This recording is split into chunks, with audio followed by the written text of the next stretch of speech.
dit maintenant j'ai peur. J'ai peur pour ma vie. J'ai peur pour ma sécurité. On va te le dire, là, il est dans Ronaldo, puis dans Messi, puis il est dans le top of the food chain de toutes ces grandes stars-là, de tout sport confondu. Là. Il était d'en face à Jean tout le long. Pour moi, c'était écrit dans le ciel que c'était pour arriver comme ça. Lafrenière, comme tu dis, il y a une tank à gaz illimitée.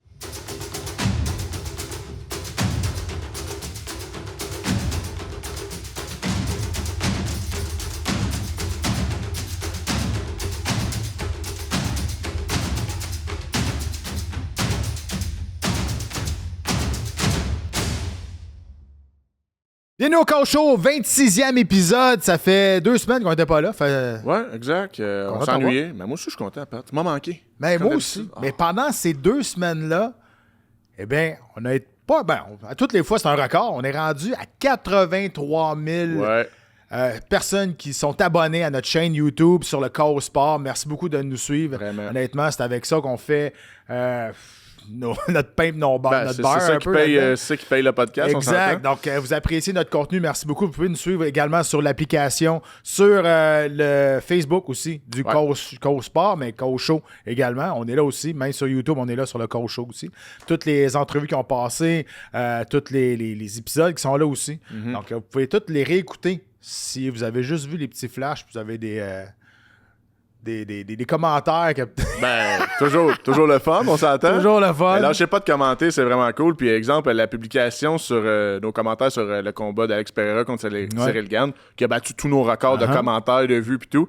Ben, tu sais, j'ai aimé ça. Puis, c'est correct. Il y en a qui n'étaient pas d'accord avec nous, il y en a qui nous challengeaient. C'était écœurant. Vous lire, c'était vraiment cool. C'est un peu pour ça qu'on fait ça aussi. C'est pour créer des discussions. Puis, tu sais, on a chacun nos opinions. C'est peut-être pas la bonne, mais au moins on la partage. Puis c'est le fun. Voilà. Puis on regarde, on vous écoute aussi, puis on lit vos opinions également. Puis c'est pour ça que c'est le fun. Tout à fait. Hey, on avait hâte d'être à 50 000. On est rendu à 83. 83 000. C'est quand même, ça commence à être quelque chose. Ça commence à être quelque chose. Puis on commence avec le premier round. Round 1. Matt, ça fait 2 semaines qu'on n'est pas là. On va faire un petit retour sur les nouvelles qui étaient arrivées. On n'a pas le choix de passer, de pas passer à côté de Jean-Pascal et Francis Lafrenière. Écoute, combat classique de Francis Lafrenière. J'en avais parlé. Moi, je le connais depuis longtemps. Ça a été un de mes partenaires d'entraînement. Je t'avais dit que ce gars-là, il a un cardio incroyable. Il met de la pression. Il faisait quand même... il s'était battu contre Nnetu, mais ça faisait quand même 5 ans qu'il s'était pas battu avant. C'était un retour. C'était un retour. Puis Colin, encore une fois, il était d'en face à Jean tout le long. Puis Jean, peu importe, peut-être que oui, Jean avait plus de puissance. Jamais été capable de déployer cette puissance-là parce qu'il y avait tout le temps Francis d'en face. C'était un vrai bon combat local, comme on aime le dire. Ça fait longtemps qu'on n'avait pas eu un comme ça. Puis, ça s'est pas mal déroulé comme moi, je l'avais anticipé. Tu sais, tout le monde le sait, en tout cas, tout le monde qui me connaît, moi, je suis un grand fan de Jean-Pascal. Je le suis depuis ses débuts. Centre-Pierre Charbonneau, Stade Uniprix dans le temps, les vieux galas de gym. Bref, c'est vraiment mon idole québécois de boxe. J'étais très équipe Pascal. Mais bon, il vieillit. Comme n'importe quoi dans la vie, ça devient... on passe notre prime, on passe notre fenêtre, puis... J'ai trouvé ça un peu plat parce que pour moi, c'était écrit dans le ciel que c'était pour arriver comme ça. Lafrenière, comme tu dis, il y a une tank à gaz illimitée. Il fait pas dans la dentelle. Il est dans ta face tout le temps. Puis Jean, c'est un gars qui a toujours eu du succès avec des séquences dans des combats. Voler des rounds, beaucoup de puissance. Mais en vieillissant, on perd ça un peu. C'est pas la puissance, mais on perd l'espèce de rapidité qui nous permet de voler des rounds, d'être flamboyant. Ouais. Il a essayé. Oui, il a essayé. Il a essayé à la fin des rounds de placer les meilleurs coups. Ouais. Mais tu sais, quand t'as pas de place pour frapper non plus. Puis je veux juste donner, lever mon chapeau à New Era qui a fait ce combat-là. Ça a été un gala, vraiment un beau gala. Ils ont rempli la place. La House of Pain. Mais encore une fois, là, oui, c'est un combat de championnat, là, NABO, puis on disait qu'elle allait revenir dans le top 15 mondial, peu importe. Mais du côté de Francis, elle dit, regarde, il dit, c'était mon dernier combat, j'ai atteint ce que je voulais faire dans ma carrière. D'aller battre l'ancien champion du monde, peut-être pas le Jean-Pascal des Bourgeois. Il n'a pas battu le Jean-Pascal. Tu sais, Francis, ça a été le clou de sa carrière, exactement un combat comme on s'attendait. C'est ça son style. Puis là, il serait à poser la question, là, est-ce que Jean si c'est terminé pour lui? Tu sais, Jean, il a 43 ans. Ouais. Tu sais, puis on donne notre opinion. Jean veut continuer. C'est sa vie. C'est sa bise. C'est sa vie. On est payé pour donner notre opinion. Là. Fait que, moi, je te parle en tant que fan. Moi aussi. Jean-Pascal, ça a été un boxeur que j'ai suivi. Probablement le meilleur boxeur canadien qu'on a eu. Pour moi, de l'histoire. Mais je veux me rappeler de ça. Ben oui. Je veux pas me rappeler que... Puis je veux rien enlever à Francis, là, il a fait de la job. Je veux pas me rappeler qu'il a perdu contre Francis Lafrenière. Je veux pas me rappeler qu'il a perdu contre des gars qui... Tu sais, tu passes de Chad Dawson à Francis Lafrenière, encore une fois... J'ai pas... Non, mais Francis était là, il comprendrait très bien ce qu'on veut dire. Tu comprends ce que je veux dire? Ah oui. Je veux pas me rappeler de Jean-Pascal comme ça. Moi non plus. Puis là, c'est encore pas pire. Tu sais, oui, il a subi des défaites par KO, puis là, il a subi une défaite par... j'allais dire soumission. Et là. Par décision. Mais c'est pas dramatique. T'sais, on l'a pas vu coucher dans le coin, les yeux à l'envers. T'sais. Je veux pas qu'il arrive d'événements tristes. Ça, c'est plate. Écoute, là, tu saurais, je fais une analogie de football. Un des plus grands de tous les temps, Brett Favre. Il a tellement... c'est tellement acharné que finalement, il a le record pour le plus grand nombre d'interceptions aussi en carrière. Mm-hmm. C'est quand même pas rien. Mm-hmm. Tu avais le record des passes de toucher et maintenant tu as celui des interceptions. Puis il a fini sa carrière en se faisant saquer. Puis, comme de malheur, ses pantalons avaient baissé sur ce dernier sac-là. Ouais, c'est comme ça à la cheville. Oui, exactement. Ce que je veux dire là-dessus, c'est que je veux pas me souvenir de Jean-Pascal comme ça. Tu sais que j'étais là. Hein? Pour vrai? Ah ouais? Ben non. C'était les Vikings contre les Pats. T'es-tu sérieux? À New England, j'étais là. Parce que moi, j'étais un grand fan de Brett Favre. J'avais mon chandail des Vikings chez les Patriots. Me faisait lancer des affaires. Je l'ai fait dans Steelers. Mais bref, puis on se souvient de Brett Favre pourquoi maintenant? Ouais. Malheureusement, sa fin de carrière, puis il y a eu d'autres polémiques. Mais Jean, je veux pas qu'on se rappelle de lui pour ça. Puis, tu sais, j'ai aimé ça. En plus, Lafrenière a donné tout le crédit possible à Jean-Pascal après le combat. Par contre, tu sais, ça fait partie du personnage. Je n'ai pas aimé la réaction de Jean, tu sais, après. Ben, on dirait que ça se répète. Il essaie de trouver des excuses. Il a perdu clean. Là, il a dit qu'au 8e round, tu sais, c'était pas un knockout parce qu'ils ont donné un compte de 8. Puis il a dit sans ce point-là, ça aurait été un combat de 95-95. Non, Jean. Non, parce que Francis est en train de gagner ce combat-là, ce round-là. Donc, ça aurait été 95-94. C'est ça que ça aurait été. Ça, tu regardes le combat round par round, tu fais ta propre carte, puis il est en avant, là, facilement. Il n'y a pas photo là. C'était vraiment... 96-95. Oui, voilà. Fait que, bref, ça, je trouve ça un peu plat. Fait que ça enlève c'était comme pour enlever un peu mettre un peu d'ombre sur la victoire de Francis Lafrenière. Mais c'est pas la première fois qu'il fait des excuses. Il fait tout le temps ça. Mais il n'a pas été si loin que ça. Non, c'est vrai. T'sais, on l'a déjà vu aller un petit peu plus loin que ça. Mais bref, je souhaite une belle retraite à Lafrenière. Comme tu dis, un gars local, c'est son championnat du monde qui vient de gagner. Puis moi, j'aime les athlètes qui sortirent au bon moment. Ouais. Il a fait un conseil de famille avec sa femme qui expliquait à ses enfants tout. Je fais un petit retour, puis le quitte. Puis là, il tient sa promesse, puis il arrête. Moi, je trouve ça vraiment hot. Sauf que, tu sais que Jean, c'est la première fois de sa carrière qu'il perd deux combats de suite. Hein. C'est fou, hein? Tu sais, quand même, une longue carrière à affronter des machines, là, des légendes. Jamais perdu 2 combats de suite. Ça en dit long à un moment donné. Le temps fait son œuvre. Mais là, il essaie de bâtir un engouement pour faire une revanche. Là, tout le monde, là, on veut-tu vraiment voir ça? Tu sais, Francis, là, il a pris sa retraite. Mais, tu sais, là, Yann Perrin est sorti, il a dit, écoute, si le monde veut le voir sa revanche, je vais m'arranger pour la faire. Mais si le monde veut pas voir ça, tu sais, je vais pas... Moi, je pense que personne... personnellement, je pense pas qu'il y a grand monde qui veut voir ça. Tu sais, il n'y a pas de... Ça n'a pas été assez serré pour voir une revanche. Puis, tu sais, on s'entend. Mettons, tu fais ce combat-là, puis c'est pour le championnat WBO, quand même, les deux ont fait 5-6 millions. OK, tu vas faire un combat revanche. Il y a de l'argent. Il y a de l'argent à faire. Mais c'est une ceinture accessoire, là, on va se le dire. C'est New Era aussi, là. Voilà. On s'entend, là. Est-ce que, tu sais, là, Francis prend sa retraite dans la gloire, comme qu'il voulait. C'est pas de faire mal. Il est quand même rendu âgé aussi. Tu sais, pour revenir, ça prend de l'argent. Pas sûr qu'il... je sais pas combien il a fait, là. Mais, tu sais, il a pas fait 500 000, là, non, mais à la maison, détrompez-vous, il a pas fait 500 000. Non, mais tu comprends ce que je veux dire? Fait que, tu sais, à quel point c'est intéressant de faire un combat revanche, tu sais, là, puis en plus, sortir de ta retraite. Ça serait un peu bizarre, mais Jean, en voulant un combat revanche, ça nous indique qu'on n'a peut-être pas fini avec la boxe. Hein. Puis on fera un parallèle, parce qu'il y a un autre événement malheureux qui est arrivé avec un retraité du UFC, Dustin Poirier, on en parlera tantôt, mais d'un autre côté, je trouve ça triste et je comprends en même temps, tu sais, ces gars-là, des gens Pascal de ce monde, ils vivent de ça. Ils aiment tout de ça. Tu sais, ils aiment le glamour de ça, ils aiment le statut, ils aiment se battre vraiment. Tu sais, on le sait, c'est un vrai warrior. Il fait pas ça pour les caméras. Tu sais, il aime l'aspect caméra, mais c'est un vrai combattant. Se retrouver après sa carrière, toi, tu peux en témoigner, Pat. T'es un des beaux exemples d'après-carrière pour un athlète. C'est pas tout le monde qui a ça. Non. Tu sais, Puis il y en a que ça doit leur faire peur. Puis moi, je pense Jean-Pascal, l'après-carrière, quand les lumières s'éteignent... Ça se peut. Peut-être. Mais il faut savoir se recycler, si on veut. Ben, c'est ça. Puis on va finir là-dessus, mais moi, je réitère mon point là-dessus. Je veux pas me rappeler de Jean-Pascal... Voilà. Sur 3 défaites de ça, mettons, il se bat encore, puis là, il va perdre, puis là, il se fait faire mal pour vrai. Je veux pas me rappeler de Jean-Pascal comme ça. Je veux me rappeler qu'il a été champion du monde, qu'il a faire des combats de feu avec Bernard Hopkins, Charles Dawson, tu sais, Carl affronté tout le monde. Exact, c'est ça. Il a affronté Bivol. C'est Bivol. Badou Jack, name it. Là, non, mais tout le monde. Il a pogné. C'est de ça, je veux me rappeler. Il a pogné tout le monde dans son prime, en plus. Tout le monde qui était dans son prime. Hey, t'en as nommé des solides. Mais, il a tout nommé. L'élite des 15 dernières années, puis tous des gars générationnels. Tu sais, wow, bravo, chapeau. Temple de la renommée de la boxe, let's go, puis c'est ça. Voilà. Il y a un autre événement qui s'est passé rapidement le 20 juin. C'était l'Apex, l'UFC Apex, présenté sur TVA Sport. Manel Cap, qui est allé passer le KO à Horiguchi. C'était probablement un combat pour l'aspirant numéro 1. Ouais. Ben, juste après, il va y avoir Pantoja qui va se battre avant.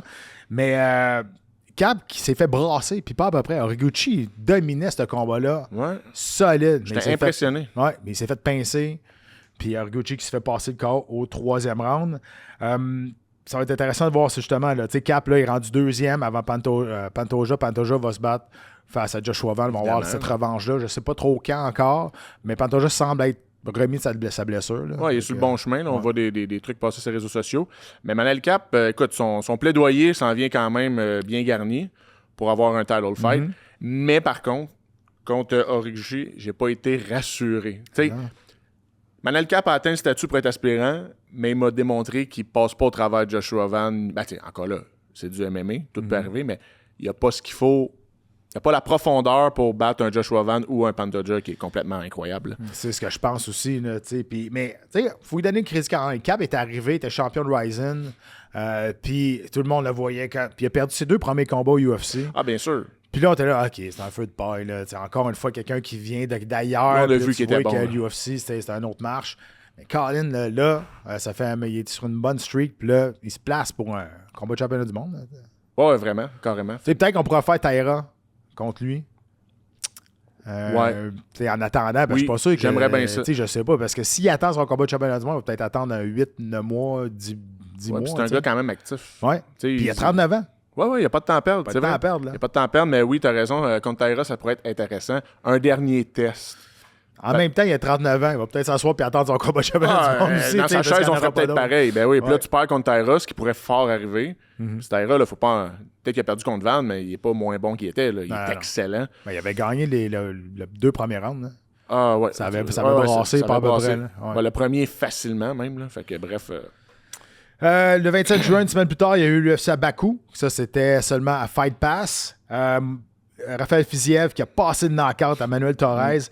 On a vu le Fiziev des beaux jours. Ça y a fait du bien. Ça y a fait du bien. Une victoire, c'est 5 derniers combats. Il commence à être temps qu'il sorte fort. Puis il est sorti encore avec du combat debout spectaculaire, un coup de pied renversé qui knock Torres. Ça fait du bien de le revoir comme ça. Parce qu'on l'aime, Raphaël Fiziev. Il nous a donné des guerres de feu. Mais il était temps.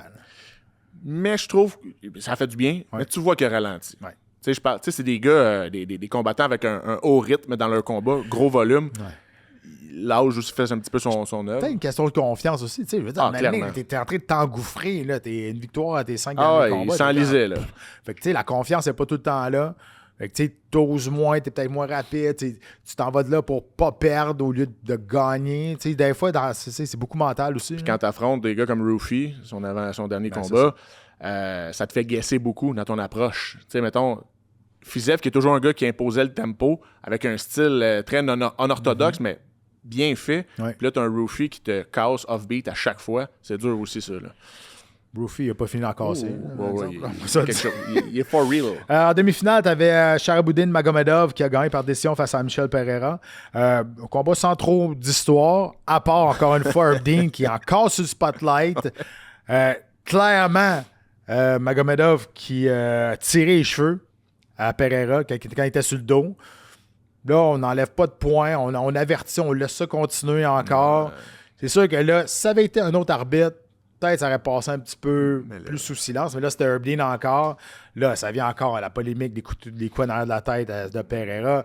Là, il y en a plein de monde qui vont barricade. pour dire que Herb Dean, c'est temps qu'il s'en aille, il n'échappe de plus en plus, c'est plus sécuritaire pour les combattants. Henry Cejudo qui a fait un gros vidéo là-dessus pour expliquer que si la norme, le standard d'arbitre, c'est Herb Dean, on est vraiment dans le trouble. On est dans le trouble, ouais. Puis, comme tu dis, il y a une espèce d'effet boule de neige au sens où, quand tu commences à être identifié, à faire des erreurs, chaque poil qui dépasse, t'es sur le spotlight. Puis c'est ce qui arrive encore une fois. Tu sais, on dirait à chaque fin de semaine. Je me souviens avant Noël, je pense, quand il y a eu beaucoup de coups illégaux au parti génital. Ben, on dirait à chaque fin de semaine, Herb Dean était pris dans une politique, une polémique de coups. Ouais, t'as raison. Moi, je pense qu'il y a un manque de standard sur les règlements appliqués. Tellement d'accord. Okay? Parce que ça va à la discrétion de l'arbitre, ce qui devrait pas être. Dans beaucoup d'aspects, là. Exact, parce que ça reste une faute, c'est une faute. Dans n'importe quel sport, quand il y a une faute, tu vas être sanctionné. Fait que quand tu connais les règlements d'avance, fait que soit que c'est un coup accidentel, je suis d'accord, pas de problème, il peut avoir un avertissement. Après ça, t'enlèves un point. Mais si tu te fais envoyer au sol, t'agrippes le grillage, t'enlèves un point. Ça, tu tires les cheveux, t'enlèves un point. Tu donnes un coup de genou au sol quand ton adversaire est à terre, tu connais le règlement, t'enlèves un point. Tu sais, les coups de pied accidentels, ça peut arriver. Les deux lancent un coup de pied, ça arrive dans la coquille, peu importe. Mais tout ce que je t'ai mentionné là, ça devrait être sanctionné tout le temps. Mais là, c'est parce que... Exact. Ouais. Sauf que là, t'as Herb Dean qui donne 3 avertissements. Après ça, t'as Goddard qui enlève un point pour exactement les mêmes fautes. Il n'y a pas de standard. Fait que tout le monde est mêlé là-dedans. Les arbitres sont mêlés, les commentateurs sont mêlés, les athlètes sont mêlés, puis les fans sont mêlés quand ils regardent ça. Qu'est-ce qui se passe? T'as tellement raison. Puis là, on va avoir l'air contradictoire avec ce qu'on disait, parce que dans les commentaires sur les coups à la tête de Pereira, ce qui ressortait souvent, ça vous prend combien de fautes, combien de coups illégaux avant de le coller? Je comprends, mais tu sais, quand il y a des trucs qui arrivent dans l'action, tu parlais d'un coup dans la coquille, je sais pas, moi, tu lances un low kick, puis finalement, il se tasse, puis le coup arrive dedans. Ouais. Il y a des circonstances, des fois, tout comme les coups à la tête que moi, je juge que Pereira, quand le gars est en tortue, tu frappes. Écoute, la zone est large comme ça. C'est sûr, si le gars est beau à tête, la différence, c'est très différent. On finit là-dessus. La différence, c'est que si c'est une faute qui amène à un résultat de combat ou à un résultat de position, ça, c'est une différence. T'agrippes le grillage pour aller au sol, là, t'as influencé. Pas de takedown à cause que tu t'es accroché. Voilà. Même chose avec tirer les cheveux. Il tire les cheveux pour le garder proche de toi. Là, il y a une incidence sur la position. En tout cas, ça, c'est notre opinion sur Pereira. Mais mon point où j'allais avec ça, il y a des choses circonstancielles d'un combat. Puis comme tu dis, il y a des actions claires, nettes, précises. Je sais pas, moi, frapper le gardien de but au hockey, puis le filet devient désert, ça cause un but. Mm-hmm. Tu vas empêcher l'arbitre de faire le gardien de faire son travail. Même chose. Fait que grillage, tout. Puis on gagnerait tellement avec ça, il n'y en aurait plus de polémique. C'est trop discrétionnaire. Oui, exact. C'est trop flou. Ouais. C'est trop flou. Tu sais, les arbitres s'en vont dans le vestiaire avant chaque combat, avant chaque événement. Ils s'en vont voir les 2 combattants qui vont arbitrer. Il en arbitre peut-être 3 combats, 4 combats dans la soirée. À chaque début de soirée, ils s'en vont dans le vestiaire, ils s'en vont voir les combattants. Et là, je te dis, les règlements, c'est ça, ça, ça. Moi, ma manière de travailler, c'est que si tu es au sol, je te dis, hey, fight back. Dis-moi, envoie-moi juste un pouce. Puis ça va être correct. Moi, c'est de même que je travaille. Fait que tu sais exactement à quoi t'attendre. Mm-hmm. Le premier avertissement a été donné dans le vestiaire. Ouais. Moi, c'est ça que je pense. Je suis d'accord avec toi. Tout ce qui est illégal, provoqué. Tu sais, un coup accidentel, ça peut arriver. Mais tu comprends ce que je veux dire? Fait qu'il faut que ça soit standardisé. Il faut que ça soit plus... Oui. Mettre ça plus dans des normes. Il faut que ça soit plus banalisé. Non, pas banalisé. Balisé. Balisé, c'est ça. Comme tu dis, tu as dit dans le vestiaire aux athlètes, hey, moi, les boys... t'accroches le grillage, ça passe pas. Cet avertissement-là, il est fait. Fait que dans le combat, moi, je m'attends à ce qu'il y ait un point de déduit aussitôt que tu touches le grillage. D'accord. Fin de la discussion. Ouais. Mais c'est ça. Il faudrait que ça le soit. Il faut que les commissions athlétiques légifèrent là-dessus. Et dans ce gala-là aussi, il y a eu Assou Almabayev qui a passé une soumission à Charles Johnson. C'était un Soulouev stretch. Vous pouvez aller voir ça, là, c'est étirement Soulouev. Mais je dis ça parce que seulement 4 fois dans l'histoire du UFC, c'est arrivé. En 2018, c'est arrivé 2 fois. Mais c'est très, très, très, très rare. Tu prends le dos, puis c'est dur à expliquer, pas d'image. Ouais. Mais il faut aller voir ça, c'est un moment historique encore une fois. Tu tires une jambe, ça fait mal. Oui, c'est ça. C'est un étirement. Ceux qui connaissent le jiu-jitsu, c'est C'est un peu comme un banana split, mais t'es plus dans le dos que sur le côté. Exactement. C'est vraiment spécial. Ouais. Puis ça prend un setup parfait. Faut que tu tombes dans le setup parfaitement pour que ça arrive. Ouais, c'est plus circonstanciel, mais c'était hot. Donc ça, c'est les deux gars-là qu'il y a eu de l'UFC pendant qu'on n'était pas là. Aussi, il y a une nouvelle de boxe. Une autre petite controverse là-dessus. Peut-être un early stoppage qu'on appelle. Abdullah Masson qui a battu Albert Bell par KO au 12e, qui demeure champion WBO des poids légers. Mais là, il y a eu une petite polémique, plein du monde qui se sont levés et disent non, le combat a été ben trop arrêté vite. Là. Ouais, puis c'était serré quand même. Fait que malheureusement, ça l'a arrêté. Fait qu'il demeure champion. C'était dans la fin de semaine du 4 juillet. Il y a eu beaucoup de combats de boxe. Celui-là, je voulais relever parce qu'il y a eu une petite polémique. Mais ce qui est intéressant, c'est que, écoute, là, Shakur Stevenson vient de monter de catégorie là, récemment. Mais chez les légers, il commence à avoir du trafic en Moses. Puis là, Shakur Stevenson qui l'a encensé. Mais ça serait un combat peut-être qui pourrait arriver un jour. J'ai trouvé ça quand même, le clin d'œil intéressant. Mais c'était un très bon combat. Mais arrêté malheureusement rapidement. C'est tu vois le stoppage, t'es comme « Ah ouais, arrête ça pour ça. Ça aussi, tu parlais de standardiser, baliser les actions. C'est pas clair. T'sais, on a tellement parlé avec le combat de Rico contre Usyk. Mais c'est un autre exemple. Quand est-ce qu'on s'arrête? C'est juste plate qu'on parle... On va parler plus de... Voilà. Le early stoppage que du combat qui était très très bon. Là. Ben oui, c'est un très bon combat. Championnat du monde. WBO. Fait que, bref, chez les légers, c'était à surveiller en boxe. T'en as glissé un mot tantôt. Une situation qui nous fait mal au cœur. Ah, nous deux, on l'aime tellement. Parce qu'on l'aime. Je pense que tout le monde l'aime. Ah ouais, c'est dur. Puis c'est arrivé à un gars qui est une légende de l'UFC, Dustin Poirier, qui, on a vu les images, s'est fait arrêter à l'aéroport. Complètement pété, chaud raide, à la fête des pères. On l'a refusé de rentrer dans l'avion parce qu'il était intoxiqué. Puis là, il a pogné un air après l'agent. By the way, je lève mon chapeau à l'agent. Incroyable. Je vais te le dire, il a bien géré tout ça, vraiment d'une façon très, très calme. Puis je dis pas que il y en a qui seraient battus avec, mais ça aurait pu dégrader rapidement, là, très rapidement. Je sais pas si tu as vu, même chaud raide Dustin Poirier, tu sais, les instincts de combattant, ça revient, là. Il a remonté ses culottes 2 fois de même. On bang you up, bro. Puis il est déjà placé. Ça reste ça. Mais tout ça pour dire que, tu disais tantôt, la retraite, c'est pas facile. Quand t'es pas prêt, quand t'es pas sûr, tu sais, après ça, toutes ces émotions fortes-là que ce sport-là t'a amené, t'es pas capable de recréer ailleurs, ben, qu'est-ce que tu fais? Ben, soit tu tombes dans le vice ou tu te cherches, t'as plus d'identité. C'est un peu ça que Dustin Poirier a mentionné dans les entrevues présentement. Là. Ah, son meilleur culpa, il l'a fait, puis on s'attendait pas à moins de lui. Là. C'est un événement malheureux. Fête des pères. Son père, on ne savait pas, il est dans la rue. Ouais. Son père, c'est un homeless, c'est un sans-abri qui combat des démons d'alcoolisme et tout. Ça pouvait pas plus mal tomber qu'à la fête des pères. Puis il a fait son mea culpa, c'est fini l'alcool pour Dustin puis tout. Mais comme tu dis, là, on n'a même pas parlé des aspects de coups à la tête. Là, c'est peut-être des contre-coups, tout ça. Mais tu vois quand Dustin Poirier a pris sa retraite, même dans les entrevues subséquentes, tu voyais qu'il était quand même déchiré, tiraillé. Parce que t'es pas tout seul là-dedans. T'as une femme, t'as des enfants, tu as un conseil de famille. À un moment donné, ta femme peut te dire « Hey, je pense que c'est assez. Ouais. Ça fait 20 ans qu'on te suit là-dedans, puis on te veut en santé. » Joe Rogan, il l'avait dit, hein? Une entrevue à Joe Rogan, il dit je sais pas qui je suis si je me bats pas. Il dit oui, je t'en parle à la famille, oui, je te marie. Oui, on est tous seuls. Mais je suis qui? J'ai plus d'identité. Fait que je me cherche, je sais pas. Le Joe Rogan dit mais qu'est-ce que tu vas faire? Il dit je sais pas. Je sais pas quoi faire si je me bats pas. C'est fou. Puis ce gars-là, on s'entend, il est millionnaire. Ben oui. C'est un entrepreneur. Il a fait de l'argent.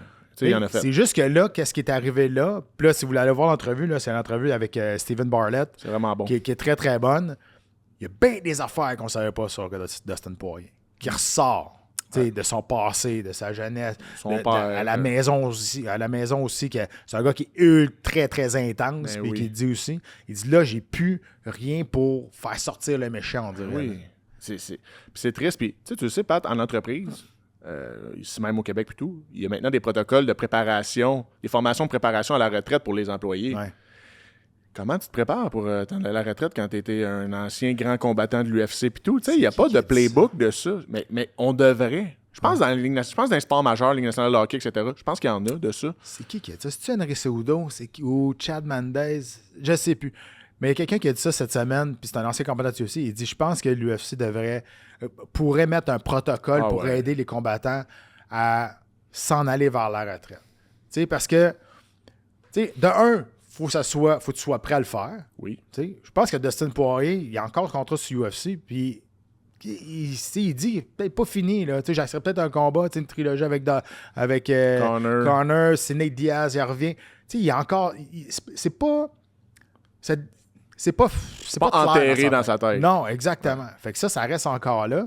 Là, il a dit qu'il est allé passer des tests neurologiques aussi, les tests de cerveau. Il dit qu'il y avait, je sais pas trop, là, des tests médicaux, mais il avait dit que c'était aminci. Donc, les plaques cervicales, c'était aminci en arrière de sa tête. Fait que, c'était plus sécuritaire pour lui de faire ça.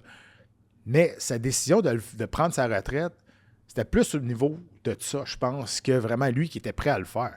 Puis, tu sais, j'en ai déjà parlé. Moi, quand j'ai pris ma retraite, ça fait 15 ans que le lundi matin, j'étais au gym, là. Là, j'ai pris ma retraite. Le lundi d'après, je suis chez nous, le chien, il jappe, le bébé pleure. Je suis comme, ah, c'est bon, là, moi, je fais ici.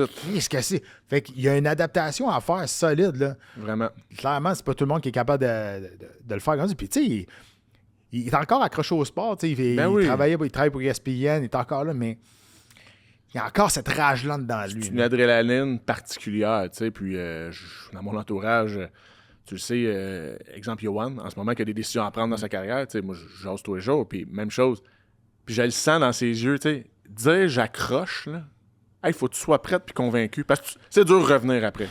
C'est très dur. C'est très dur. Puis c'est une décision qui est réfléchie, puis il faut que tu sois prêt à le faire, tu sais. Vraiment. Puis il faut que tu sois prêt à l'après aussi. Ben oui. Tu sais, parce que t'as bien beau avoir... Moi, c'est Patrice Brisebois qui m'avait conté ça. Okay. On était allé... en 2009, on est allé supporter les troupes en Afghanistan. On avait pris l'avion, plein de personnalités culturelles et sportives, puis on est allé supporter les troupes là-bas. Puis il m'avait dit dans l'avion, il dit, tu sais, t'as bien beau avoir 50 millions dans ton compte de banque. Si t'es pas prêt à prendre ta retraite, tu vas crasher. Ouais, c'est sûr. Parce que dans la vie de tous les jours, il n'y a aucune situation qui va t'amener ces émotions-là que tu as vécues de ta passion de n'importe quel sport. Puis, comme tu dis, tu as 50 millions dans le compte de banque, là. Un coup, tu as fait du bateau pendant 3 semaines, que tu as été en Espagne, en Europe, en ci, en ça. Il y a un quotidien à un moment donné. Là. Le fameux quotidien, là, que les lumières sont éteintes. Là, tu entends le silence. T'sais, ça doit être quelque chose. Puis un gars comme Poirier, c'est ce que je ressens. Puis je trouve ça vraiment triste. Ça prend un protocole. Je veux dire, ça prend... faut aider ces gens-là. Puis surtout dans un sport, c'est particulier, là, le MMA. Là. Tu as toutes sortes de personnages là-dedans. Ouais. Faut tes épaules un petit peu. Là, mais bon. Ouais. Je sais pas si ça va arriver. Bon, ça, c'est comme les salaires et le reste. Mais on revient sur le début avec Jean-Pascal, un peu la même chose. Ouais. Puis tu sais, c'est facile pour nous autres, derrière nos micros, de dire « Hey là, c'est dû, il n'y a plus d'adversaire. » C'est assez. Non. Mais tu sais, quand tu lèves la main, « Hey, moi, j'aime encore ça, me battre. » Ouais, c'est ça. Ça doit être tough. Ouais, c'est ça. Personne ne va prendre ma décision à ma place. Non. Sauf que le sport peut prendre la décision à ta place. Le sport est dangereux. C'est pas comme jouer au hockey ou jouer au baseball. Là. Tu ne joues pas à te battre. Là. Non, ça peut être des conséquences à long terme là, et permanentes aussi. Là. Tout à fait. En tout cas, on souhaite le meilleur. Là, puis dans son entrevue, il a été super honnête dans cette entrevue-là. Oui. Pour vrai, là, il est allé vraiment à D, puis il dit je m'excuse, puis bravo à l'agent d'avoir géré cette situation-là comme ça. Pour vrai, ça aurait pu dégénérer rapidement, puis c'est vrai. Là. Après, il a remercié l'agent. Ouais? T'sais, même dans toute la séquence, là, on the spot. Même dans ça, c'est bizarre. Ouais, même dans son ivresse, il dit il est comme t'as fait la bonne affaire. Là, il est malade, tu dis hey, c'est là que tu vois que c'est pas un mauvais gars. Il a échappé pendant 10 minutes. Hey, c'est vrai, t'as bien fait. Là. Mais tu sais, t'es l'agent, toute ta vie, tu peux dire moi, j'ai déjà handle une situation avec Dustin Poirier. Il savait. Oui, il l'a reconnu. Qui, hein? Il disait, he's a UFC fighter. Non, il savait. Là. Même ça à la brosse, moi, je l'essaye pas, Dustin. mais non, si tu veux pas, c'est peut-être encore pire. On s'en va au deuxième round. Round 2. Deuxième round. On n'a pas le choix. Ben, puis on veut. Connor is back! Yes, let's go. Mais là, Connor is back. Il est là, il est à Vegas. Parce que la semaine passée, là, il y avait des rumeurs qu'il s'était pas présenté au Embedded. Il avait annulé son after party à Vegas. Puis dans un bar. Fait que là, on s'est dit, qu'est-ce qui se passe? Là, finalement, il est à Las Vegas. Il est là. Il a fait le Media Scrum. Il a fait les photos. Il a changé son after party ailleurs parce qu'il offrait plus d'argent. C'est ça qu'on a su après. Mais on va en parler, là. Est-ce que c'est un nouveau Conor McGregor qui arrive? Comment tu l'as trouvé, personnellement, son discours, sa prestance? Comment tu as trouvé Conor? Ben, on peut pas dire qu'il a pas fait de travail sur lui, le gars. Tu sais, je veux dire, c'est pas le même gars. C'est comme s'il était devenu un adulte, là.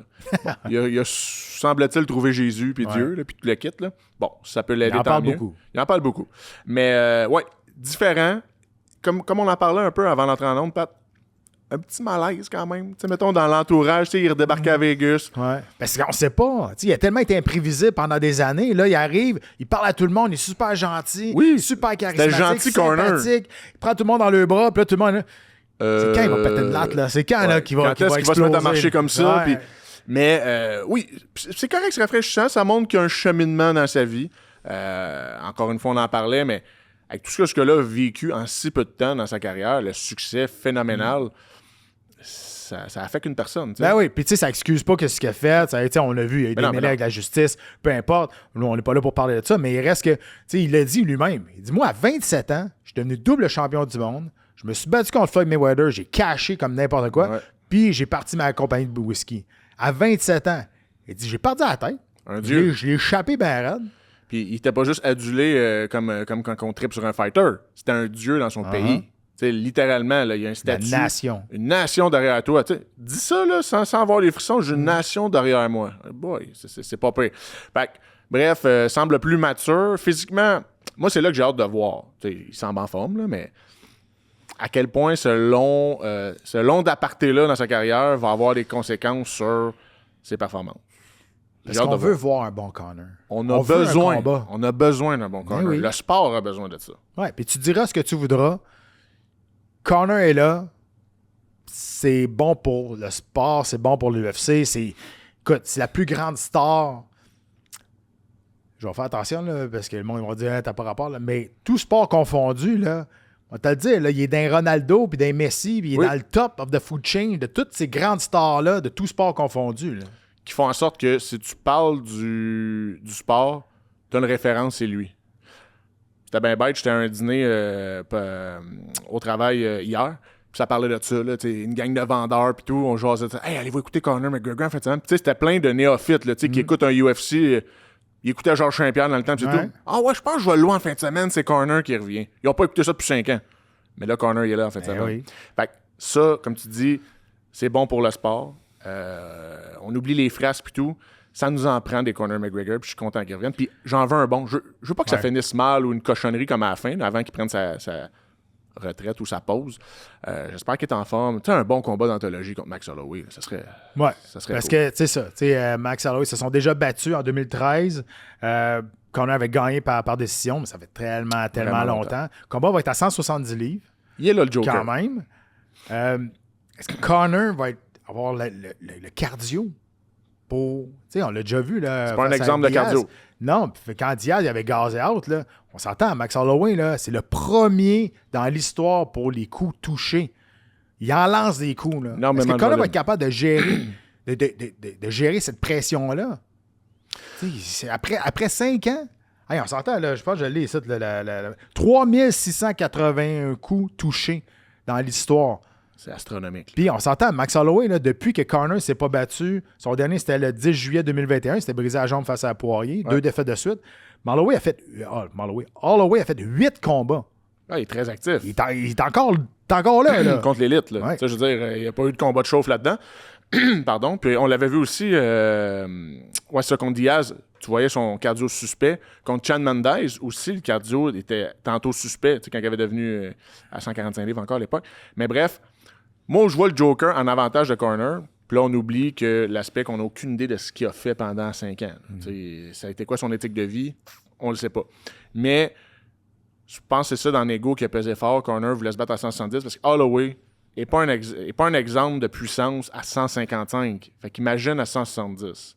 Parce qu'on le sait. Non, la puissance va du côté. C'est à qui l'avantage là-dedans? La puissance va du côté. Max Holloway n'est pas devenu champion à 155 parce qu'il a passé de power. C'est tout simplement. Il y a un volume de fou.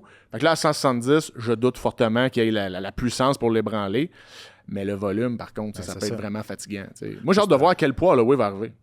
Mais c'est un peu comme ça que Poirier l'avait battu la première fois. Ben oui. Poirier l'avait battu en volume. Il l'avait frappé. Puis à un moment donné, t'es plus capable de suivre. Là. Puis c'est un peu comme ça aussi que Diaz avait passé la soumission parce qu'il était plus capable de suivre le épuisé. Exact. Il était avec un show de marde. Puis après ça, Mais pas il reste que c'est à cause de ça aussi. Puis Holloway, combat de retour, après 5 ans, probablement le pire match-up que tu peux avoir, je pense. Là. Pas un match-up facile. Mais non. Je veux dire, mais ça, je suis content en même temps. Ça n'a pas été un match-up complaisant qu'on lui a donné. Fait que moi, tu sais que le premier nom que Conor voulait, c'était Prates. Hein? Ça, ouais. Ça aurait pas eu de sens. Là. Je pense pas. Prates pourrait faire 185 livres. Là. C'est une autre génération aussi, je pense. Absolument. Je dis pas que Prates aurait gagné facilement, mais ça prenait un combat de retour face à... Il y a une histoire. Face à un visage connu. Un old school aussi. Ouais. Parce que comme tu dis, c'est une autre génération. Le choc des styles aurait été vraiment intéressant parce que c'est un gars très élusif aussi, Prates, mais comme je te dis, si Conor bouge, retrouve son mouvement, parce que c'est ça, vers ses derniers combats, ses mouvements n'étaient plus comme avant non plus. Non. Il n'y a plus la même fluidité, avec sa longue portée qui l'aidait. Mais moi, j'aimerais ça. Puis j'aime bien Max Holloway, là, je veux pas, mais une vraie guerre, ça pourrait être un vrai BMF fight. Là. Il reste deux combats au contrat de McGregor, puis il dit que son deuxième combat est déjà seté. Il sait que ça va être quand. C'est déjà dans quel mois, là, il y en a pas, mais il dit, garde, c'est déjà seté, je sais c'est quand. Si tout va bien, ça ferait un beau combat de fin d'année, ça. La grosse carte de décembre habituelle, là. Ouais. Ça serait pas peur. Ça serait pas peur pantoute, ou pour kick-off l'année. Mais on se le souhaite, puis la carte est quand même incroyable aussi. Là. La carte est incroyable, oui, et écoute, pas à peu près, mais pour finir là-dessus, j'espère qu'on va avoir un combat qui va avoir du bon sens. Mm-hmm. Tu sais, je veux pas que Conor démolisse Holloway, puis je veux pas qu'Holloway démolisse Conor. Je veux un vrai combat. Ouais, quelque chose de bon. T'sais, je veux voir un bon Conor qui est capable de frapper, de se déplacer, puis avec autant de confiance, puis je veux qu'il mette Holloway dans le trouble, puis que Holloway dans le trouble, c'est là qu'il vient le meilleur en plus. C'est qui est le plus dangereux. Fait que c'est ça que je veux voir. L'autre aspect, nonobstant le poids qu'on a parlé, c'est 5 rounds aussi. Mm-hmm. Ça m'inquiète pour Conor. Ouais. Si on passe le 3e round, ça risque d'être un peu plus difficile pour lui. Là.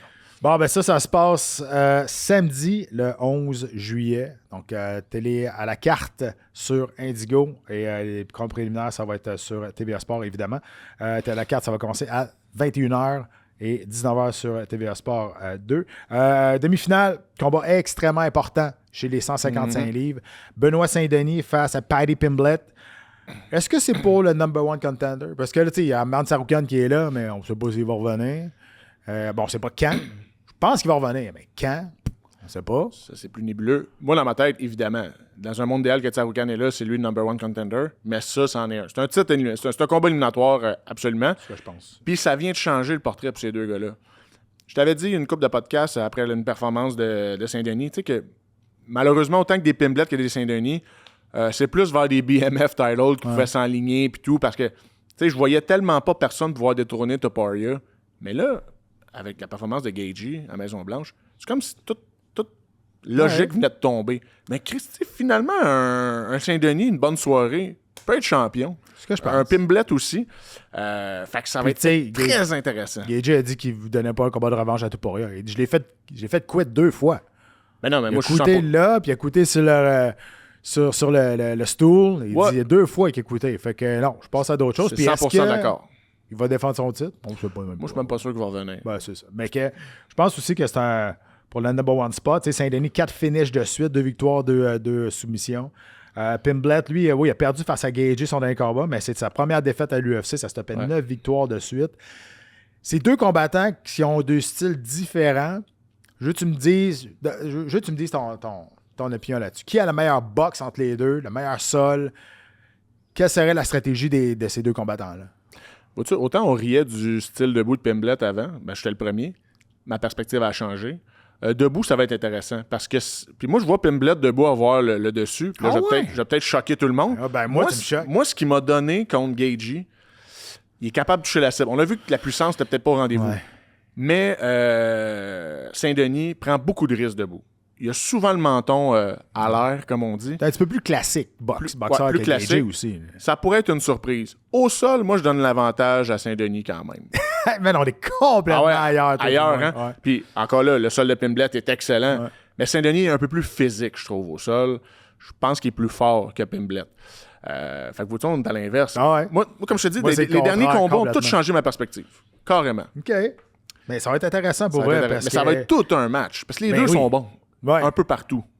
Fait que moi, je te dirais, c'est mon combat de la soirée que j'ai le plus hâte de voir. Puis Paddy, tu sais, moi, j'ai tout le temps trouvé... Non, pas vrai. Oui, parle de passé. J'ai tout le temps trouvé qu'il était overrated. Ben, Tu sais, 100%. son star système est meilleur que son talent. Ouais. Je l'ai dit pendant des années, puis je m'en cache pas. Mais quand il s'est battu contre Chandler, Oui. même si c'est plus le Chandler d'avant, C'était déjà un pas la là, bonne j'ai direction. regardé ça, je disais, OK. Puis là, je suis obligé d'admettre que Colin, j'étais dans le champ. Pour vrai, là, il est bon, Paddy. Puis, tu sais, là, je trouve plus qu'il est surévalué. Il a fait ce qu'il avait à faire. Ouais. Puis j'ai hâte de voir comment il va rebondir de sa première défaite à l'UFC, par exemple. Mais, écoute, faut que je me rétracte. C'est vrai que Colin Pimblett, c'est du vrai stock. Là. Moi, je fais mon meilleur culpa, moi, avec. Je l'ai tellement bitché. Je pense à quel point j'ai ri de lui dans les semaines qui précédaient le combat contre Gaethje. Sa défaite contre Gaethje, c'était une très bonne défaite. Puis la performance de Gaethje contre Topuria ajoute encore à ça. Sa défaite devient encore meilleure. Il dit, hey, moi, je me suis même pas fait... j'ai fait les 5 rounds contre Gaethje. Fait que, pour ça, contre Saint-Denis. Saint-Denis est quand même kamikaze dans son approche. Ouais. Ça peut jouer des taux. Puis c'est pour ça que debout, Pimblett, qu'on dort sur son debout, que j'ai toujours trouvé ridicule, mais Christy, moi, il m'a impressionné. Il est capable de frapper linéaire.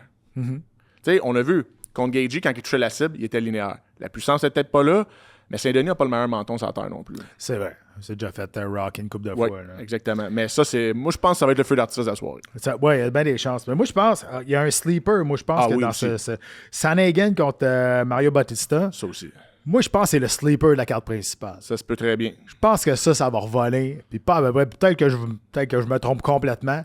Mais connaissant les deux styles de ces deux combattants-là, j'y regarde ces deux styles-là puis les mettre un en face de l'autre. Moi, je pense que c'est le combat qu'on s'attend le moins qui va revoler. Là. Il va être très, très bon, moi aussi, je pense. La seule petite parenthèse qu'il pourrait avoir, c'est que Sanagan, quand il réussit à crack le code de son adversaire, quand il réussit à trouver sa distance, c'est comme si le cruise control embarquait, puis easy, il se rend jusqu'au troisième round. Il est dur à combattre. C'est un paquet de troubles, Sanagan. Ouais. Pour vrai. Fait que s'il réussit à trouver sa distance, ça pourrait devenir un peu plus plate, mais sinon, sur papier, moi aussi, je pense que Bautista a de la puissance aussi. D'autres combats sur la carte principale, Rival contre Cavana. Intéressant, ça aussi. Ouais. Combat pivot. Rival, ça va plus, là. Il est obligé de gagner. Rival qui était à ça, de devenir champion du monde, combat de championnat du monde, puis là, deux défaites de suite. Il faut qu'il rebondisse. Là. Puis, tu sais, il peut pas perdre contre Cavana. Cavana, oui, je comprends, il est 10-1. Grosse opportunité pour lui. Il a gagné son dernier combat face à Moreno en plus. Grosse victoire qu'on s'attendait peut-être pas qu'elle allait gagner de cette façon. Il a gagné par décision, mais... Avec le recul, moi, dans mon analyse, je me suis un peu laissé avoir par l'héritage de Moreno là-dedans, je me souviens. Parce que quand j'ai regardé le combat, dans mon analyse, j'avais donné Moreno gagnant, puis là, je fais qu'est-ce qu'il est bon, Cavana. Moreno, c'est pas la même chose. Mais moi, vois-tu, je vois Cavana sortir gagnant parce que je vois pas Rival quel ajustement. Tu sais, on a tout vu de lui. Ouais, je pense que. Je vois pas quel ajustement il peut faire. King Green face à McKinney. Son combat du mois. C'est ça, King Green qui est. On lui a fait une petite fleur, je sais pas si t'as Oui, vu. j'ai vu parce ça, c'était que écœurant. ça fait 3 combats de suite, je pense qu'il n'y a pas de bonnie de performance. Ouais. Qu'est-ce que je vous flash face parce qu'il a terminé ses. Fait qu'on lui a fait des culottes personnalisées. Bon, dans son compte de banque, je sais pas, tu fout sais, c'est rien, encore des culottes, mais genre style bandana, ils sont hot, par exemple. Mais moi aussi, quand j'ai vu ça, dans la il a fait une flash, je prendrais 100 000 de plus, peut-être, à la place. C'est ça. Puis, Whittaker, qui fait ses débuts à 205 livres face à Krylov. Whittaker qui est sur 2 défaites de suite. Bon, ça aussi, c'est un... Bon, je ne vais pas dire que c'est un combat pivot, mais tu sais, Whittaker, il est là. Je pense pas qu'il aspire à un autre combat de championnat du monde. Je pense que son prime est passé. Ah oui, vraiment. Combattant qu'on aime toujours voir de toute façon. Là. Je pense même que ça sent la fin. Ben, contre Krylov, c'est un bon kickboxer. Oui. Je pense que ça va se passer debout pour savoir qui va être capable de placer ses shots en premier. Moi, j'aime bien Whittaker. Sa jambe arrière, là, il a cash. Ouais. Sa jambe arrière, là, je trouve, de la façon qu'il passe, c'est pas tout le monde qui est capable de Vraiment faire ça. pas. Puis quand tu le regardes, quand tu décortiques le mouvement, tu te dis, pourquoi tout le monde se fait pogner avec sa jambe arrière? C'est parce que la façon qu'il est placé, la façon qu'il place avec ses mains, est cachée. Elle arrive de nulle part. Un coup que tu la vois qui est parti, il est trop tard. Oui, puis il frappe beaucoup en blitzant. Fait qu'il la cache bien grâce à ça. J'ai hâte de voir, mais Whittaker, c'est aussi une question de menton qui commence à être un petit peu usé, je pense, dans son cas.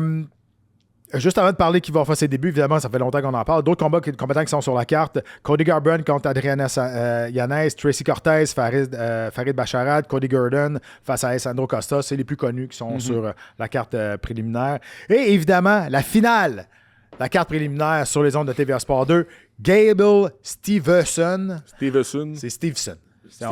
Stevenson qui le prononce. Fait ses débuts, enfin, face à Elisha Ellison. Elisha Ellison qui est 0-1 à l'UFC.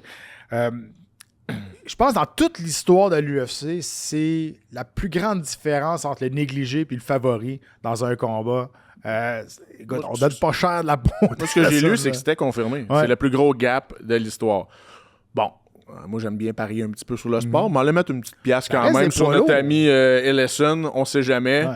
Comme je te dis, un upset à MMA, ça se peut tout le temps. T'sais. Ça reste des poids lourds, exactement. Mais Gable, 26 ans, double champion NCAA Division 1 de l'Université de Minnesota, champion olympique à Tokyo.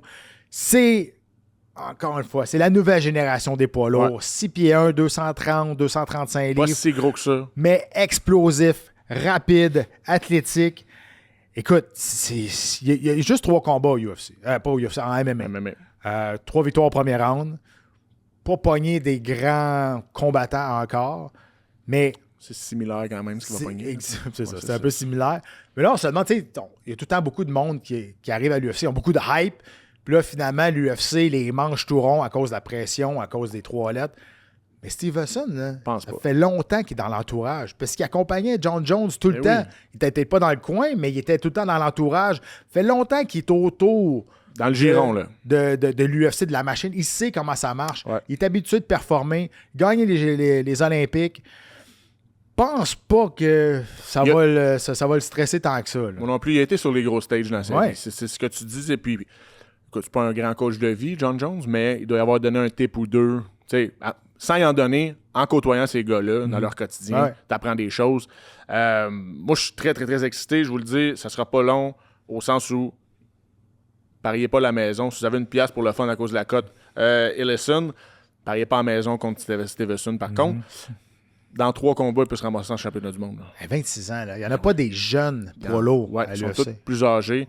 Des poids lourds qui sont capables de faire des backflips à 230 livres. C'est quand même très rare. Je te dis qu'il est athlétique, c'est assez solide. Là. Vraiment. Puis, je l'ai entendu avec le Media Scrum. Bonne tête aussi. Là. Exactement. Ouais. Le gars, il arrive pas là. Il y a tellement de hype autour de lui. Il aurait pu gagner les Olympiques. Il aurait pu arriver. Hey, je m'en fous, moi. Là. Non, il est vraiment. Il répond aux questions. Il dit non. Il dit là, j'ai un défi là. Je veux pas penser plus loin.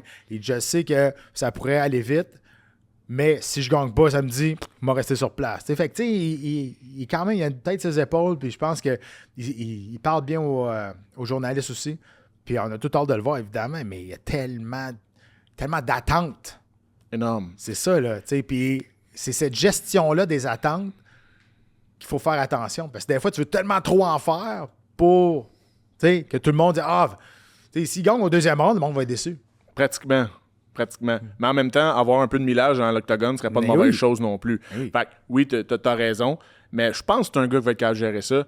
Puis tu sais, comparativement à d'autres stars, comme tu dis, des Pimblet ou d'autres lutteurs qu'on connaît bien... qui sont arrivés avec des gros auras, puis tout le kit. Je pense que c'est un gars qui a une tête sur ses épaules, qui va gérer ça. Puis chez les poids lourds, on n'a pas eu souvent d'athlètes, moi je dirais, propre, es-tu le bon terme, mais tu sais, des athlètes vendables. Pas juste avec les points puis l'aspect impressionnant qu'un poids lourd amène, mais tu sais, un gars qui a de s'exprimer, qui donne un show. Un modèle. On n'a pas eu souvent chez les poids lourds. Puis là, tu sais, on a des méchants. En plus, chez poids lourd. Fait que ça risque d'être fort intéressant. Vois-tu, division moribonde qui peut devenir rapidement excitante. Mais là, depuis, je te dirais, ça a longtemps été une division qui était très peu profonde, là, les poids lourds. Là. Mais là, depuis 2-3 ans, on commence à remonter à la pente. Là. Tranquillement, pas vite. Tu sais, t'as un Gann, Hockit, lui. Aspinall. Aspinall, s'il revient.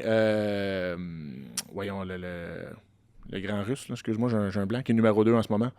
Ouais, j'ai juste Krylov dans la tête, là, mais oui, je suis. Volkov. Volkov, ouais. Tu sais, Volkov, qui est quand même pas encore.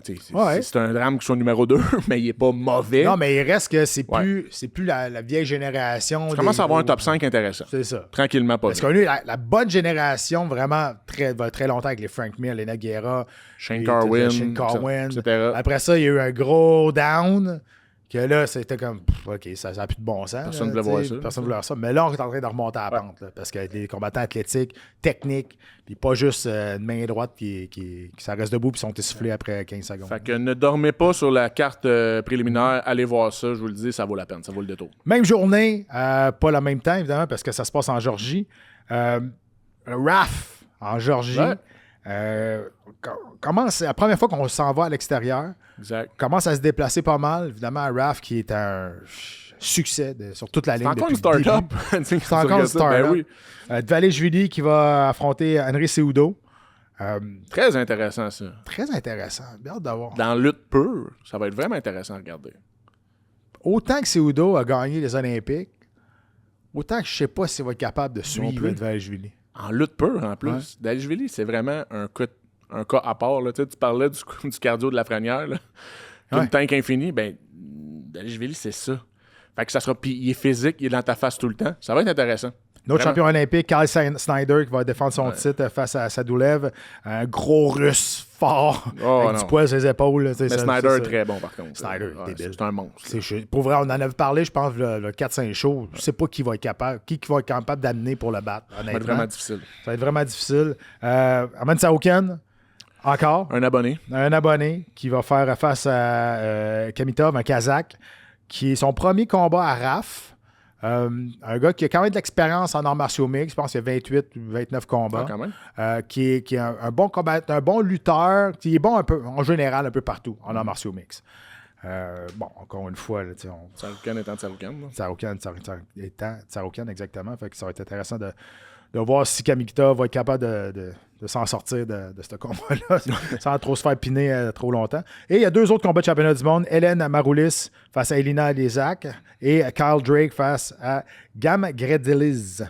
Donc, ça, c'est pour ceux qui sont plus connaisseurs de la lutte. Fans de lutte. Exact. Parce qu'il faut en parler aussi, parce que, oui, on amène des têtes d'affiche pour attirer l'attention, mais les autres qui sont sur la carte, qui sont peut-être moins connus, si vous aimez la lutte, puis vous aimez la lutte agressive et pas passive, là, checkez ça, là. Parce que RAF, c'est ça leur trademark.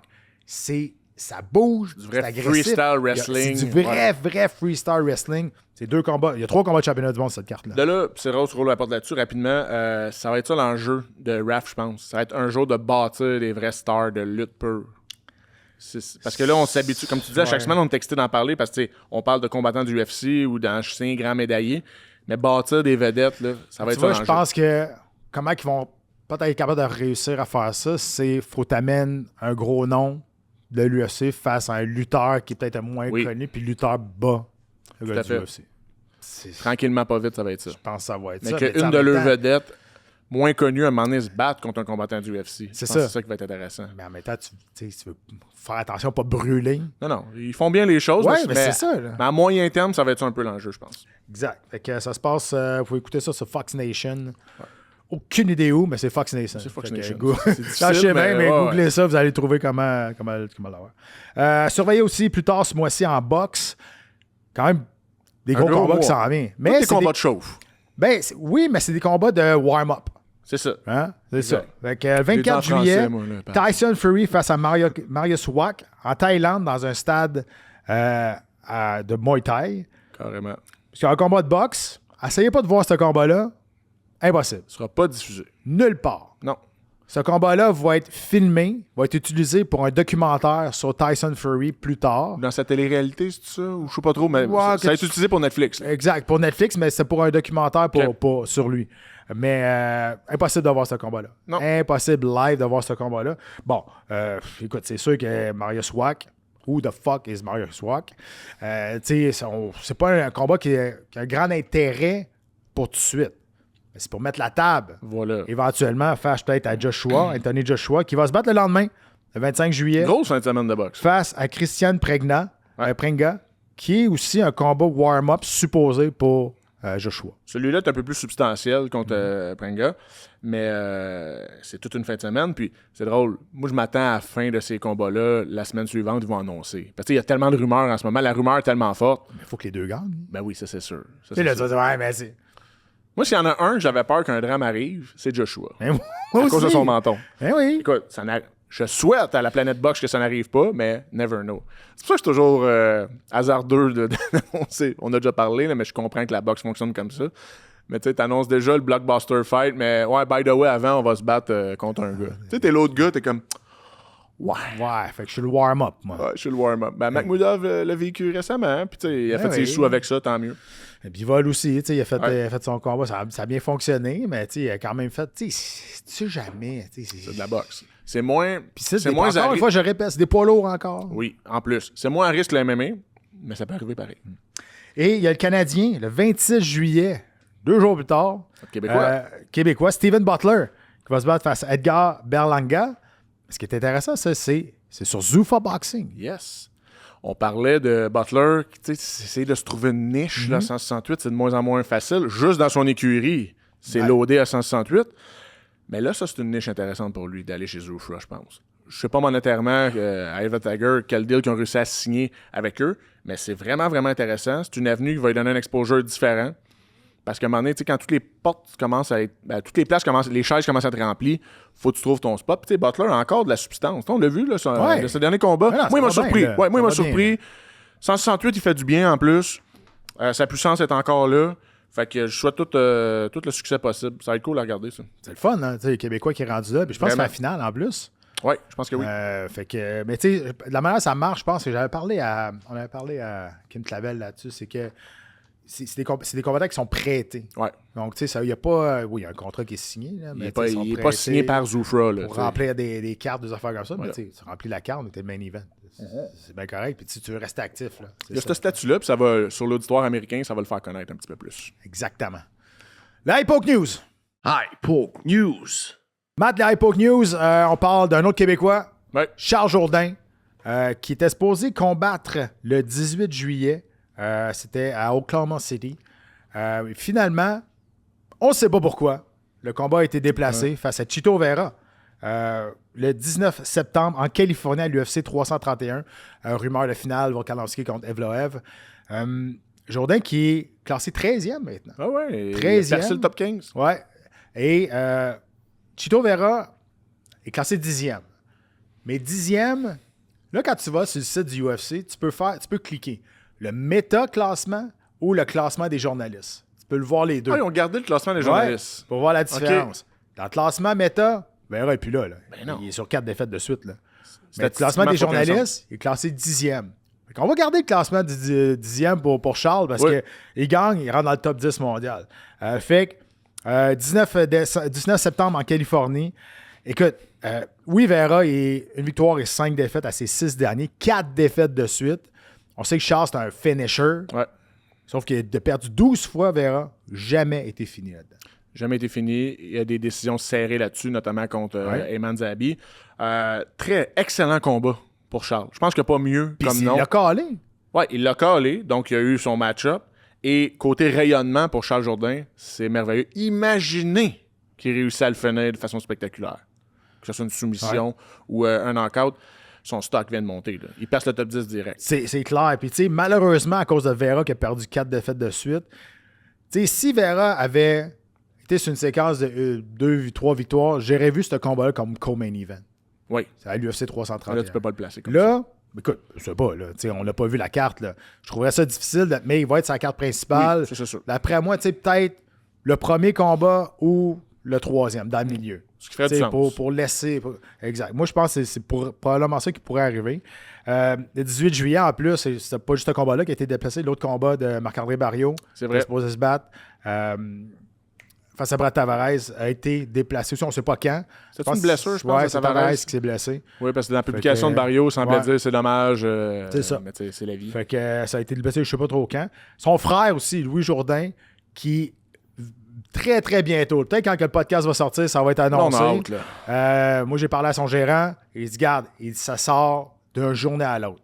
Vous allez voir, c'est très bientôt fait. Peut-être quand que le podcast va sortir, ça va être sorti, mais c'est cet été, peut-être vers la fin de l'été. Bon, on est l'été, là, mais c'est vers la fin de l'été. Ça devrait être là, donc ça va être intéressant. Mais pour Charles, écoute, Charles, il est sur une solide lancée, là, puis tu sais, là, à toutes les fois, on dit c'est le temps qui clutch, là. Je pense qu'il l'a compris. Là. Mais regarde ça comme tu veux, c'est un peu le même chemin que Eman Zabi.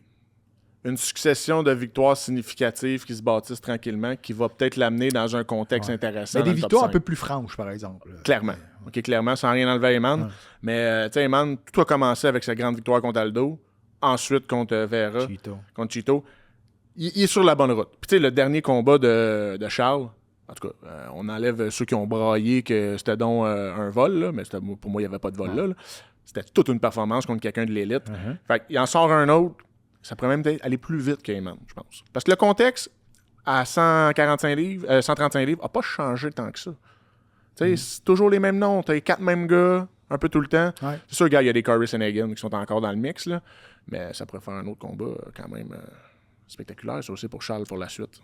Ouais, puis Vera, il 4 défaites, il est prenable. C'est ça, là. Il est mûr pour Puis, être... tu sais quoi? Je vais enlever ce que je viens de dire, là. Parce que quand on dit tout le temps, il est prenable, là, C'est comme si on dévaluait. Exact, c'est comme si on comprends. dévaluait Charles. Ça n'a pas rapport. Charles est rendu là. Ouais. Tu sais, il n'a pas volé sa place.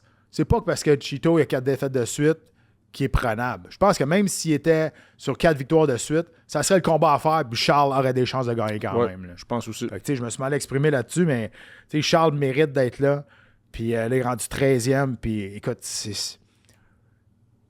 encore une fois, je vais le dire, spectaculairement, je pense que c'est le combattant canadien qu'on a eu le plus spectaculaire depuis des années. Tu sais, on en a parlé l'autre fois. Là. Ben, il n'y en a pas beaucoup. Georges, il était efficace. Ouais.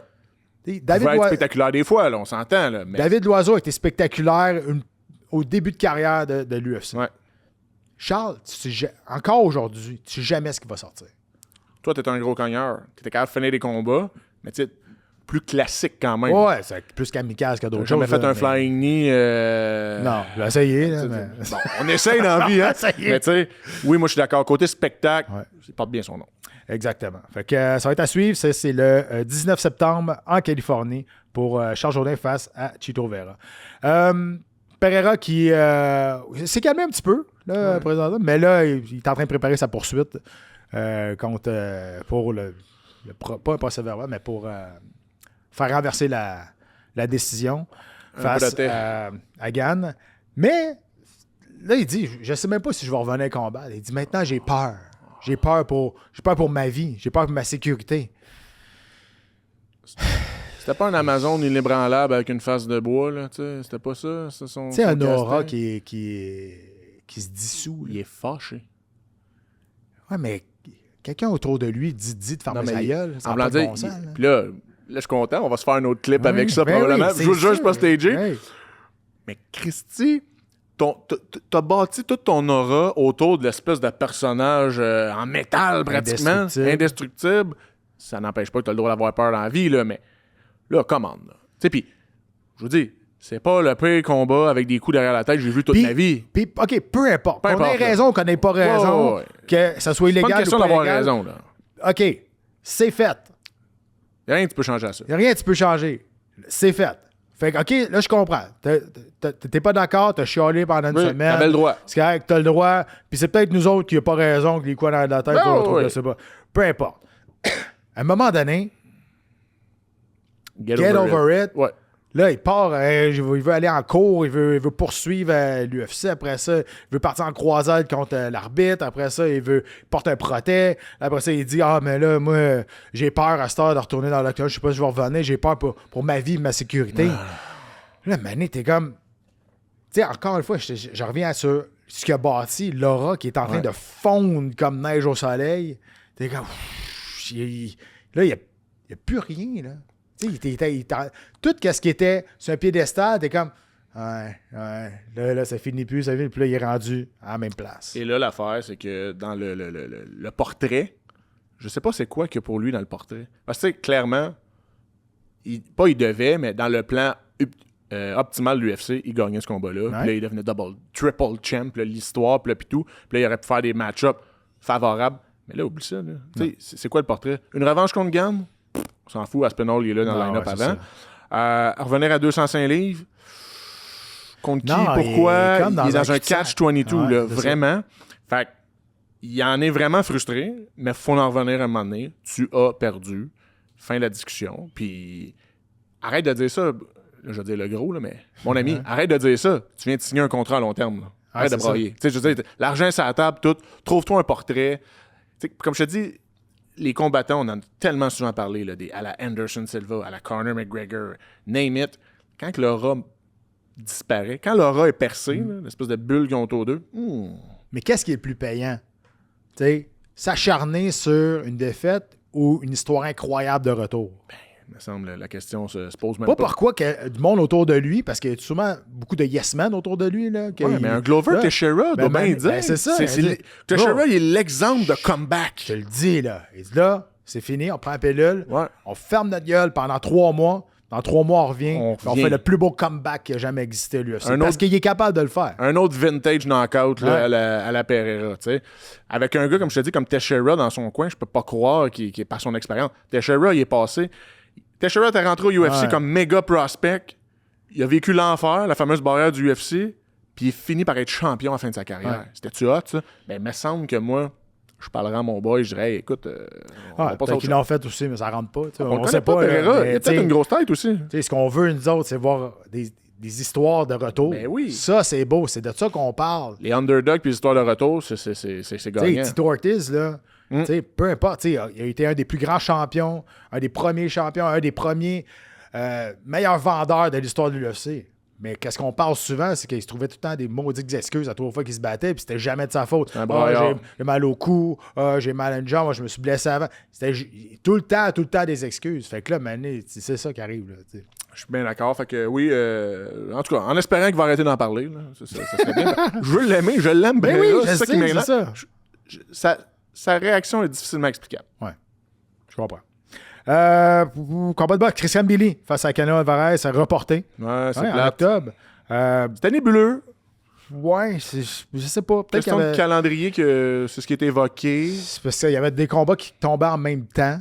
On voulait peut-être pas diluer l'audience, l'auditoire. Là, je sais pas. Là, vraiment parce que, ça serait pour faire de la place à Ryan Garcia face à Conor Ben. C'est la rumeur. Qui se passait. Officiellement, c'était pour mieux organiser le calendrier de boxe. Mais la rumeur, ce serait que pour faire de la place à ce combat-là. Moi, je pense que Canelo Alvarez, c'est lui qui a dit pour n'importe quelle raison, il a dit j'aimerais mieux ça là, j'aimerais mieux ça là. J'aime mieux ce date-là, puis je pense, OK, Canelo va changer. Puis, je comprends. Ben oui, il y a ce statut-là dans sa carrière. Mais encore une fois, je sais pas. Là. Mais tu sais, on trouve juste ça plate. Mais en même temps, tu te dis, tu sais, Christian Billy serait du genre à dire hey, ça va me donner juste plus le temps de me préparer. À la place de dire, vraiment. Oh mon Dieu. Mais je pense que c'est ce qu'il a dit aussi en entrevue. Ben oui, ce qu'il a dit, il a dit ça me donne plus de temps de me préparer, tant mieux. C'était arrivé à Léla Baudouin. Ouais. Puis elle avait dit la même chose. Avant Baumgartner, elle avait dit ça me donne plus de temps pour m'entraîner. Ben oui. Tant mieux. Petite nouvelle de RAF 12. Pas une petite, ça. Non, pas une petite, mais tu sais, on avait parlé de Jordan Burroughs qui a signé avec RAF, probablement le meilleur lutteur américain de toute l'histoire de la lutte. T'en avais parlé. Le Michael Jordan de la lutte. Ouais, tu l'avais dit, hein, c'est un des premiers ou le premier qui a réussi à s'associer à des grandes marques. Ouais, Nike notamment. À cause de son sport, la lutte. Exact. Qui est pas, aux États-Unis, c'est très connu. Oui, mais c'est pas tant mainstream. Il avait transcendé son sport. Bon, finalement, il va faire ses débuts le 22 août face à Sean Brady. Ça, c'est intéressant. Un autre combattant du UFC qui s'en va là. Sean Brady qui est un bon lutteur d'MMA. On va voir. Rappelez-vous que Sean Brady a déjà battu Craig Jones dans un match de grappling. Craig Jones dans son prime. Brady, c'est le genre de gars parfait pour te faire mal pareil dans ton sport. J'ai hâte de voir. Mais Ben Burrow, par contre, c'est ça va être. Je veux que tu me parles du lancement du UFC BJJ Open. Ouais, rapidement, parce que ça va avoir une incidence sur UFC BJJ. En fait, le UFC n'avait parlé, j'en avais parlé, Claudia Gadella s'était ouvert là-dessus plus tôt cette année en disant que ils veulent expandre cette marque-là. Ils vont se lancer dans le monde des vidéos d'instruction avec leurs combattants puis tout. Puis ils avaient laissé planer peut-être des compétitions, des Open. Fait que bref, il se lance dans le grand monde, dans la business des tournois de Jiu-Jitsu. Donc, il commence aux États-Unis, il va en avoir partout. Notamment, il serait censé en avoir au Canada aussi, qui vont nommer. Puis vraiment, comme la Fédération internationale de Jiu-Jitsu, comme ADCC, ils vont faire des Open qu'on appelle. Ça veut dire que moi et toi, Pat, on peut s'inscrire. Nos enfants peuvent s'inscrire. Vraiment des tournois de Jiu-Jitsu. Ils se lancent là-dedans, ça va s'appeler UFC BJJ Open. Ce qui est vraiment intéressant, c'est que ça va devenir une espèce de chemin à la Ultimate Fighter pour potentiellement se rendre au UFC BJJ. Ah, nice. Ça, c'est quand même intéressant. Donc, c'est dans leur branding, tout, c'est bien décrit, c'est bien expliqué. Donc, il va y avoir les Open, puis il va y avoir des d'autres... camps de repêchage, mettons. Un peu, oui, exactement. Puis, il va y avoir justement des événements un peu plus signature avec des classements éventuellement où tu peux te graduer, monter là-dedans, graver les échelons, puis te rendre au UFC BJJ. Fait que ça devient quand même intéressant encore là. Ça amène des débouchés pour les grapplers. Puis potentiellement de faire de l'argent dans le gros show. Puis créer de la relève aussi. Exactement. Puis avec toute la machine de médias sociaux puis de publicité du UFC, dans vos Instagram, vous allez en avoir passer des highlights, des Open puis tout. Fait que c'est juste du bon pour moi, ça. Beaucoup de nouvelles de Jiu-Jitsu. On continue le BJJ Star 19 le 31 juillet. 2 anciens combattants. Moïcano est encore UFC. Oui, c'est encore là. Pitbull, c'est pas clair. Je sais pas. En tout cas, Patricio Pitbull face à Renato Moïcano. Ouais. Je trouve ça intéressant d'en parler. Deux noms connus. Écoute, est-ce qu'on déplace les foules pour... Ben, est-ce que je perdrais un samedi soir pour ça? Non. Ben, moi, je pense que Pitbull va passer à travers Moïcano. Il y a un bon sol, Moïcano. Ouais? Okay. Il est pas mauvais. J'ai hâte de voir. On l'a pas vu souvent. Non, mais il est reconnu pour avoir quand même un bon sol. Okay. J'ai vraiment très hâte de voir, mais voilà. Fait que je trouve que c'est une petite nouvelle intéressante. Et on termine avec deux potins qui s'abrassent dans le milieu du Jiu-Jitsu quand même. On aime ça, les potins. Ah oui.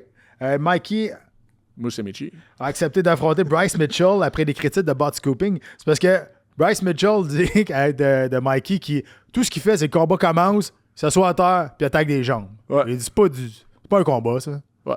Bon, c'est une perspective, c'est un point de vue. J'en ai gagné une coupe de même, pareil, dans ma vie, comme plusieurs même. Mais écoute, il n'y a rien d'annoncé et tout, mais Mikey s'est levé en disant « Hey, tu sais quoi? Je vais te prendre un match de grappling à UFC BJJ. » Moi, je trouverais ça vraiment intéressant qu'il fasse le match. Pourquoi pas? On le sait, Mikey. C'est toujours bizarre, l'espèce de c'est lui qui est comme le porte-voix du UFC BJJ, mais c'est pas tant excitant. Son dernier combat contre pas un illustre inconnu, mais pas un adversaire assez substantiel pour être là. Pas une personnalité accrochante. Mais là, contre un personnage comme Bryce Mitchell, là, ça brasserait à ça. On pourrait peut-être plus aimer Mikey, tu comprends? J'aimerais ça voir ça. Détrompez-vous pas, là. Bryce Mitchell, très bon grappler, puis très bonne lutte. Mikey le traverse en 4 secondes. Ah ouais. Ah ben oui, arrêtez ça, là. Mais je veux le voir. Ça serait intéressant. C'est un storyline qu'on veut voir. Quelque chose. Fait que c'est toujours le fun, ces petits gossips-là. Mais ça m'a surpris quand même de Mikey qui a répondu. Ouais. En fait, il est allé sur ses réseaux. Puis c'est pas son style. On va faire, c'est ça, il a répondu. D'habitude, il est gentil, il veut pas rien déplacer. Il veut pas. C'est une bonne idée. Mais il commence à être irrité. Il gère très mal la critique en ce moment. Depuis, il se fait beaucoup critiquer parce que justement, c'est lui, il y a spotlight sur lui. Aime pas trop pas qu'on rit de lui, mais cette critique-là l'affecte beaucoup. Fait qu'il répond. Fait que moi, je trouve qu'il y a des petites pépites d'or à aller chercher avec ça. Là. Et dernière nouvelle, Gordon Ryan et Kron Gracie, que ça va dans tous les sens. Honnêtement, tout ça a commencé parce que Kron Gracie a critiqué John Danaher, qui est l'entraîneur de Gordon Ryan. Ouais. Dit que Danaher avait jamais rien gagné, qu'il y avait pas une fake belt, là, mais tu sais, qu'il était qui, lui, pour donner de l'éducation, de montrer des affaires à du monde quand lui, il avait jamais rien gagné. C'était très Gracie comme commentaire. T'sais, tous ceux qui connaissent l'historique du jiu-jitsu, les Gracie sont très chauvins. Okay? Là, c'est comme ça. Ils ont inventé le sport dans leur tête. Mais surtout Kron. Kron est particulier. Très, très particulier. Une petite veilleuse dans un grand passage. Oh! Hey, tu me challenges dans mes quotes. Ça, c'est fort. Ouais. Une petite veilleuse dans un grand passage.